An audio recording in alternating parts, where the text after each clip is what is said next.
Are you a dreamer looking to build successful biotech companies despite the obstacles you might be facing? Or a scientist unsure of your path? Or someone curious about the attributes of successful immigrants? If so, stay tight. This week, my guest is a serial entrepreneur, investor, and a board member to multiple biotech companies. Not only he founded 4 companies, but also was successful in introducing 3 of them to NASDAQ, financing them and developing strategic alliances with large pharmaceutical companies. This is when, just like you and I, English was his second language, and he had to build his connections from zero. My guest this week is Dr. Kleanthis Xanthopoulos, a successful immigrant from Greece, who shares his story, his mindset, and many tips that can enable you to materialize your dream. So go ahead, grab your cup of tea, and join me in this episode of Empowering Conversations.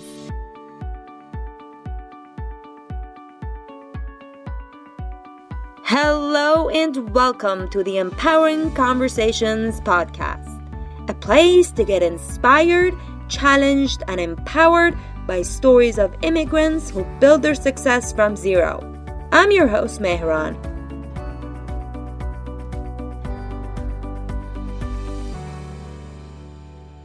From very early on, I've always been attracted to a combination of science and business, and I used to joke that I was born twice, initially just because I was a very curious person and I like to I read a lot and try to get myself involved in doing research, quote unquote research, as a young student.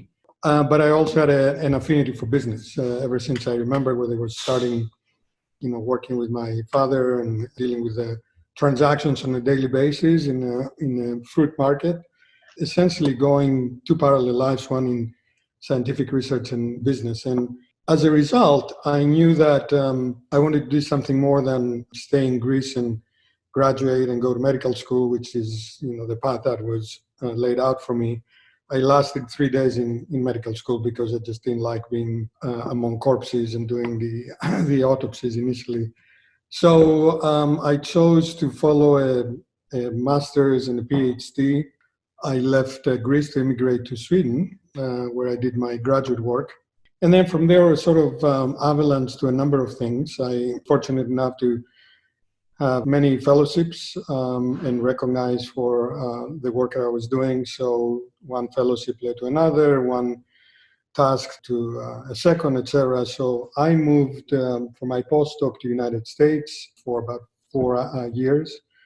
And that was in New York City. It was not planned in any specific way. It just came in terms of I was identified by a professor at Rockefeller that wanted somebody with my skills and fortunate enough to know the laboratory I was doing my PhD work. So it became very quickly obvious to me within a span of 24 hours that I was moving from Stockholm to New York City. So that was as much planning as I had. I then returned to Sweden and became a faculty at the Karolinska Institute. And that was that was by desire and design. And I spent 5 years as a faculty. And it was at that time I realized that if I wanted to combine my love for science and my innate affinity to business, I had to move to the United States. And so that was the first time I had a conscientious immigration strategy, if you like, to leave academia and move to the United States and get involved with the business for biotech that I loved. And that was over 2 decades ago. So at that point, you made a conscious decision to A, come to the States as an immigrant, and B, to be in biotech. Correct. That was a relatively easy decision. I said I was born twice as a scientist and as a business person, and I couldn't imagine a better way of marrying the two. Doing cutting edge science for a company that potentially can use it to develop drugs, medicines, or devices to help people, it was a dream come true. And I haven't worked for the last 25 years because what I've been doing is completely driven by passion, right? Not a single day I'm thinking that I'm working, I'm doing something I love, and I've been very fortunate to have a lot of fun in the process. If you could think back, what were some of the challenges that you had early on as an immigrant? I immigrated twice to two different countries, right? So they were kind of different challenges in each way. My first time in Sweden, a wonderful country, very welcoming to immigrants, but very different than where I grew up in Europe. You went from the land of extroverts that everybody hugs and kisses and talks all the time, to the land of introverts, which you have to very quickly adapt to that culture. So that was a big cultural shock. And then I realized that as an immigrant, and that applies for United States as well, and probably for every immigrant, you have to honor and respect the culture you're coming from, but you have to make very specific efforts to understand the culture you're living in. Because I found in both Sweden and United States immigrants that are trapped in between. And it's almost impossible to be happy if you don't honor and respect the culture you're coming from, but make sure you find ways to be part of the new culture that you have immigrated into. What part of your culture did you have to unlearn? Well, I come from a country where conversations are done in a very loud level of noise. Not to show disrespect, it's just the way we talk. I have a coffee mug that says, I'm not screaming, I'm Greek, because that's the way we talk. And then we're very expressive with our body language and our hands. And what I realized early on, particularly in Sweden, that could be intimidating to people who are not used to that high level, right? Because they think you're arguing instead of you discussing passionately what you think of. So I have failed to learn it completely.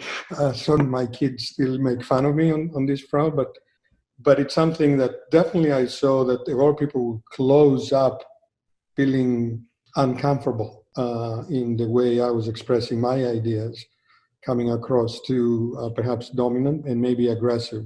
And so that's something I had to work very hard to unlearn. Now, as I said, that's part of the fun of the culture. You go to Greece and any conversation you hear, it's at a very high decibel level, right? So then you have to adjust it accordingly. But that was a key. How do you communicate respectfully to people, showing your passion and your strong arguments and ideas, but do it in a way that doesn't shut them down because there are cultural differences on how people interact in each country. What do you think is the most essential skill or mindset that makes you who you are? It's a very, very deep question and not always easy to answer. I think the vision of building something is innate into someone's personality, and more than often into an immigrant's personality. You're almost genetically programmed to try something nobody else has tried before. I was looking at some data ahead of our conversation, and somewhere between a quarter and a third of biotech CEOs have an immigrant background.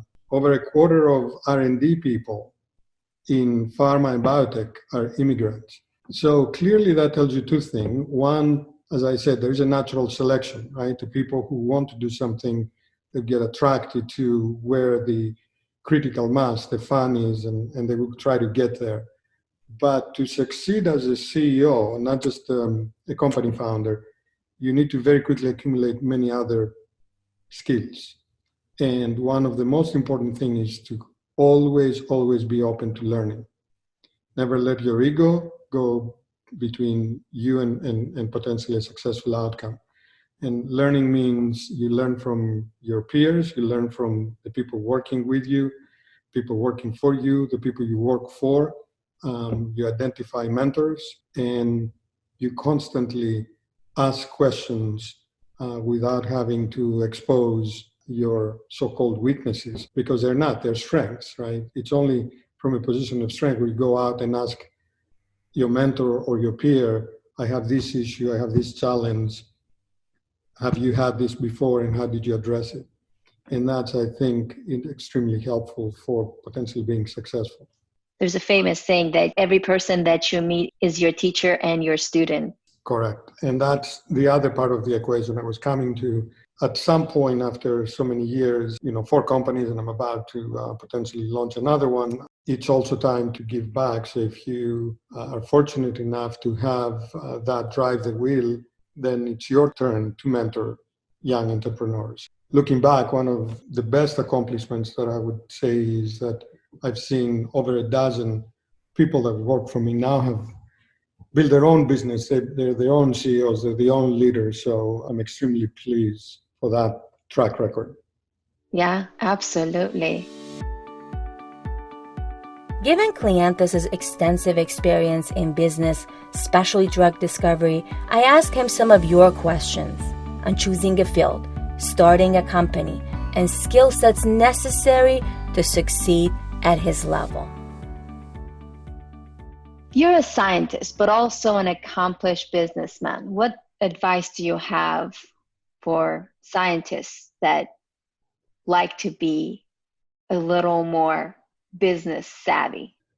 Having a true understanding or try to get an exposure of what does it mean to be a businessman in science. It's because science is our business and we're in the business of science, if that makes sense, right? So if you want to make that transition, and I do hear it a lot from individuals that, have, for whatever reason, loved science, but they came to a point to say, I don't think an academic career or a career in the laboratory will be my dream for the next 10, 20 years. And I like to think about how can I contribute from the business aspects. And that's a big black box. So the thing that I would strongly recommend, particularly for very young professionals, is to try to get an exposure, maybe an internship, maybe try to talk to people who have done that, befriend them, see what their day-to-day duties are, and make that decision. If you can shadow a friend of yours that is in the business of the pharmaceutical or biotech, see if you can spend a day with them and be their shadow, see what they do, and then go back and reflect if this is something that you really want. And if that's the case, then put together a plan of getting there, whether you are transitioning gradually from the laboratory to a leadership role. Make sure in the process you get coached. There's thankfully many opportunities to take courses, whether they're UCSD or for-profit organizations that are beautiful, so that you can get full exposure and equipped with the tools to be successful. And would that be something that you would say to millennials, Generation X, Y, and Z as well, or that was more of a general suggestion? No, absolutely. I think I would say it to everyone, and I think the earlier you think about it, the better it would be. Even as a college student, try to get some internships, try to get some exposure, because that will dictate what your interest may be, because the other side might be even better or worse than you anticipated. And it's good to know, or at least have an understanding before you make that decision, a huge investment for your professional career. Yeah. This is a very uncertain time, and you mentioned that you're thinking about starting your 5th company. Mm-hmm. What are some actions you're taking to protect your business and your wealth? And now that you mentioned your 5th company, what are the things that you're going to do in order to be able to build that up during this uncertain time? Right. So first of all, and I haven't mentioned it so far, but one other great attribute that all entrepreneurs have is you have to be internally optimistic, right? For me, the situation with COVID-19 is a struggle that will be overcome. I start my thinking by saying it's going to be, in the history of mankind, it's going to be a blip of a hiccup. We have already experienced a tremendous response by the scientific and pharmaceutical and biotech community. We've got over 3 programs now, either for vaccine development or therapeutic development. And I'm very confident we're going to reach that goal on both fronts, both the therapeutic and the vaccine development. But it is a situation that we need to address now. And what you need to do is follow, of course, the guidelines of CDC, the local health authorities, and also be proactive. So what we do in our current company, we're about 40 people here in San Diego, and we also have presence outside in Europe. We are an essential business because we're in a drug device medical technology company. So we're producing life-saving medical products. But we are staggering the way people come to the office. We're implementing screenings. We're implementing mandatory mask. And of course, 6 feet social distancing. And we all have become experts in video conferencing as anybody else. As we are progressively going to loosening those restrictions, I think our human interactions, going to change to a certain extent. And we need to continue to be vigilant about how we balance the need for safety with the requirement for maximum productivity, right? Because that's what entrepreneurial companies need to do to be successful and survive. So we're taking all of this. We're part of Biocom, the local trade organization, survey 160 companies recently, and a couple of collective ideas. We're going to be looking to see what's appropriate for us. So we're participating in this regard. Now you mentioned, so what do I do about the new company? Part of starting a company is really starting with the right people mix. The technology is what attracts the vision of getting to a drug or revolutionizing a potential treatment or an indication, but it boils down to its people, first, second, third, and fourth. The company is a living organism. It's going to create values, a vision, a mission, and all of this. And it's that initial nucleus of people that establishes that. And there's no better way to do this other than having people breaking bread, discussing, brainstorming in an office. Now, we can't do that. So we have found a way that's not as effective, but it seems to work thus far, where we're doing all the interactions through video. So again, we have to modify. It's not optimal by any means, but you have to keep doing this. So there's a lot of digital interactions. As we're looking into the second half of the year, and depending on what is happening in the society in general, of course, we're going to adapt appropriately. But staying at home or shelter at home and company creation are two diametrically opposite things. It's not very easy, and that's something new that we're all learning. But it's not going to stop us from trying. As an investor, I'm imagining some of the companies that you've been helping or supporting, they might be struggling right now. What suggestions would you give these people that are struggling at this point with their business going down, with their companies and with their dreams? All these, founders, they had a dream, they had a passion, but now because of the circumstances, they have to make certain difficult decisions, right? One very early lesson one should incorporate into their thinking, particularly when it comes to drug discovery and development, biotech, company formation in a very difficult environment where we failed 99% of the program before we get to the right one, is always be prepared for the unexpected. This is, of course, was hugely unexpected to a certain extent. Be prepared that things are not going to go. In fact, it's almost certain they're never going to go the way you originally planned. But then step back and think of modeling your functions, your budget, your operation based on a variety of assumptions that can change dramatically.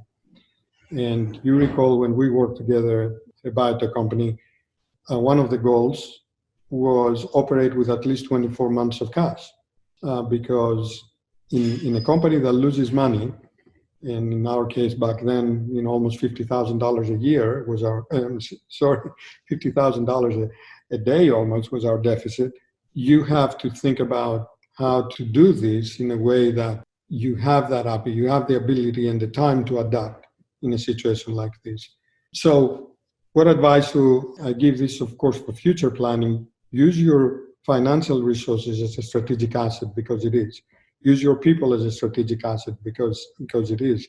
And then if you have done that, then adapt very quickly to the new circumstances. Now, that's good for an advice, but what do we do now for people who have less than a year of cash, for people who struggle and where the future is not exactly clear? I think you have to find ways and modify your thinking. And maybe your company that you put your heart and soul into it doesn't have a good chance of surviving unless you think about merging with another entity or finding some sort of a infusion of capital, even if that means that it will severely change the way you were thinking about the value of your company.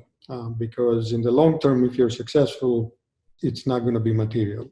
Do whatever you can to keep the company going, keep your dream going, and don't give up, because that too will pass. Everybody at our previous company admired your ability to be able to raise money. As someone who was an immigrant, and in many cases, immigrants have communication as the challenge, what skills do you think you have learned that helped you succeed in that area? Well, as I said in the beginning, I'm still learning, obviously. Communication and using language as a way to connect with people is extremely powerful. A person who speaks exactly the same words in eloquent versus not eloquent way, it has a huge appeal and difference. It's the personification of the specific individual and who they are and what they do. Now, you can't change for us who migrated to countries past the age of 16, you can't rework your neuronal network, right? There's always going to be an accent because past that age, you have already circuited your neurons in a way that your accent is not going to be gone away. But you can work hard to minimize that, to adapt and be very, very clear. So, being focused on becoming a better presenter, being an orator, overcome your biggest challenges, and be more eloquent. The most famous orator in antiquity, in ancient Greek, a guy by the name Demosthenes, overcame his ability to speak clearly by training himself and putting stones underneath his tongue, right? And it was the idea of, I can become better, even if I had, in his case, probably a genetic deficiency on pronouncing words correctly, right? But he trained himself to do so and became the most known orator in antiquity.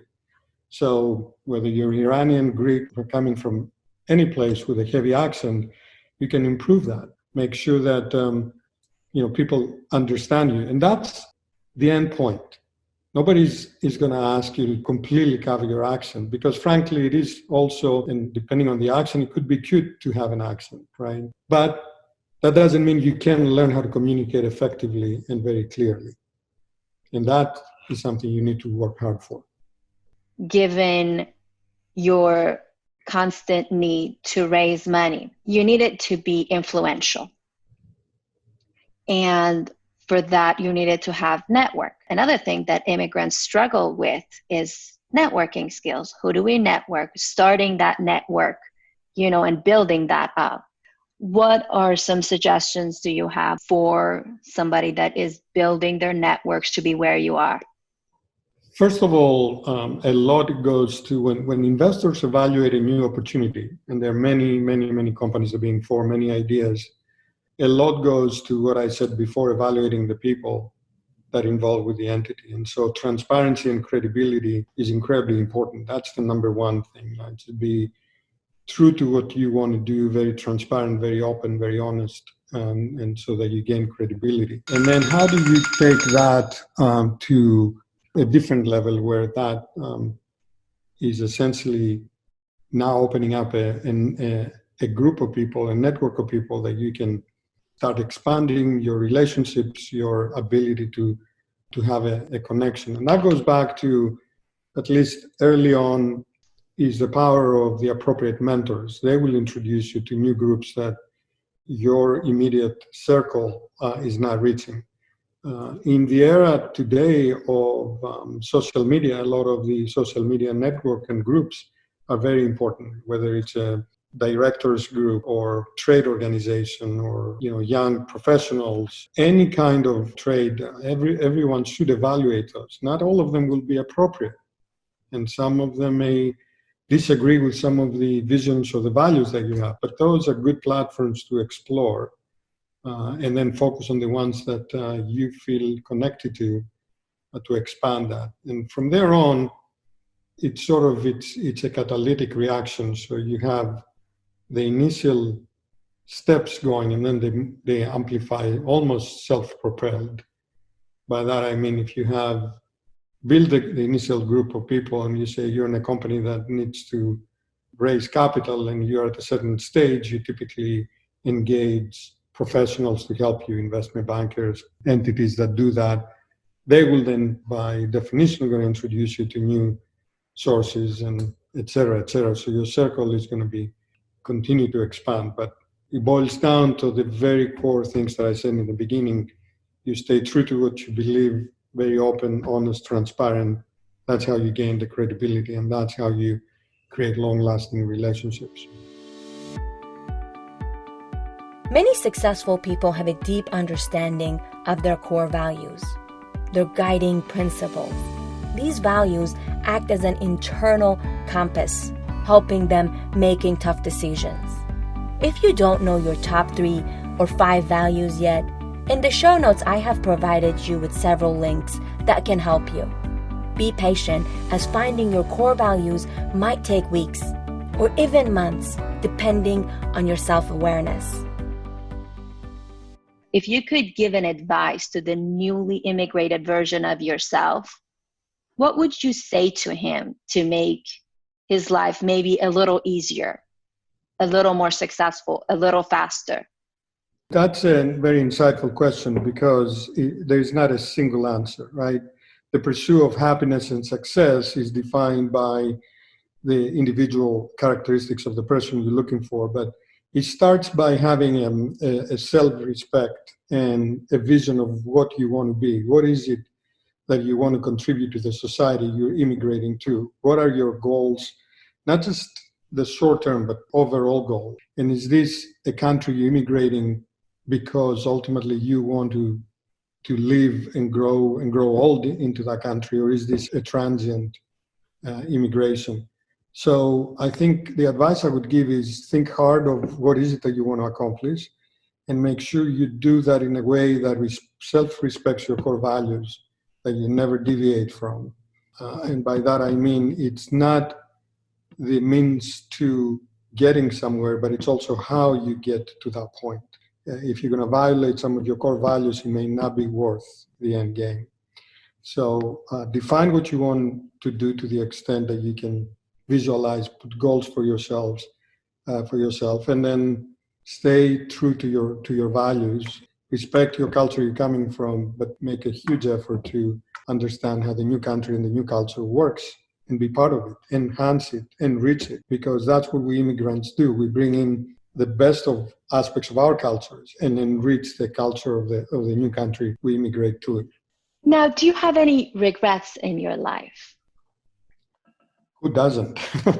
I think several. In terms of knowing what I know now in a global environment that we operate in, learning and understanding cultures early on would have been extremely beneficial. So I'm encouraging my kids and young students to try to take advantage of student exchange programs. Go and stay somewhere else in a different country, understand a completely different aspect, get out of your bubble, particularly here in where we live, and experience the true world. So I would have loved to have early on that experience of living in another country, understanding much earlier how other countries operate.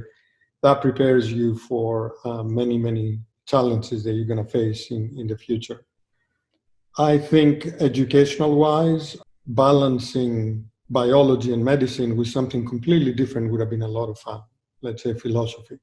You try to catch up by reading later on, but getting a completely different aspect and not be myopic about the module that you operate in, which is biological science and medical sciences, but also see a completely different way of approaching life and get into some deeper questions that help you in addressing challenges and issues in your future life. You wish you did a dual major also. And it was interesting that you mentioned living other countries, because you have been living in at least 3 countries from what we talked about. You would have enjoyed it to have done more than that.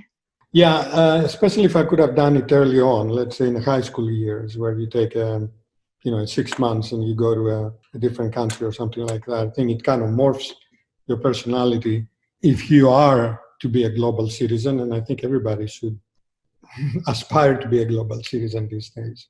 Early on, we talked about you don't necessarily work. You are doing things with passion, so you don't consider it work. But how many hours do you work on your passion? Yeah, as I said, I don't feel I'm working, but take today, for example, because we do have some investments in companies or interest in companies in Europe from very early morning hours, communicating with executives or investors in Europe, and that transitions over in the morning and the mid-morning with our US duties and interactions. And of course, as you know, I run a company now, so that's a whole fun on its own right.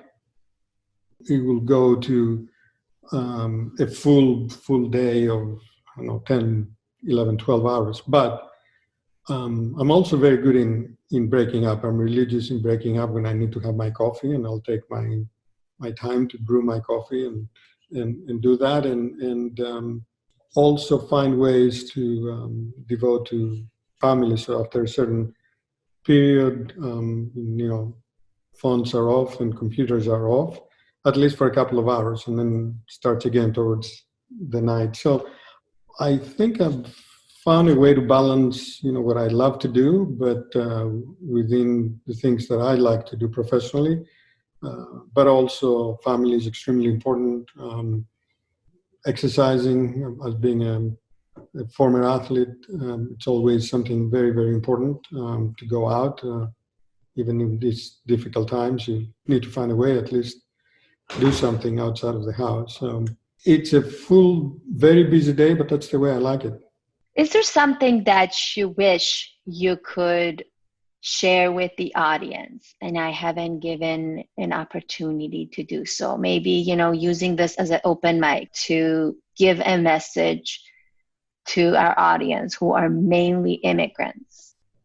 So you're an immigrant and you come to a new country. There are so many unknowns. There are so many fears. There are so many challenges. But you as an immigrant, we as immigrants, are naturally selected to overcome struggle. And that's what I like to point everybody, that believe in yourself. You will overcome, you will be successful, because you do have that drive, that thirst for learn, and ultimately the desire to do something that has a positive impact in the world. So don't give up, stay focused, be productive, and you'll succeed. Thank you. That was beautiful. And that was a beautiful ending for it. Good. I really appreciate this opportunity again, Kleanthis.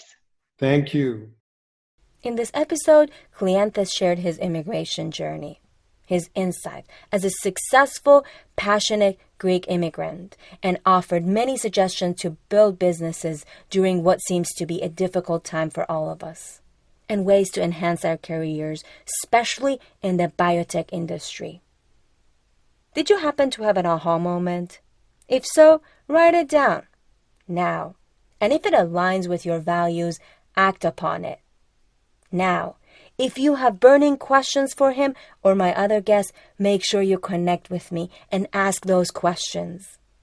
Don't wait. Don't assume. Ask your question. In the show notes, I provided links to the platforms I am most active on. As always, thank you for listening and sharing our podcast.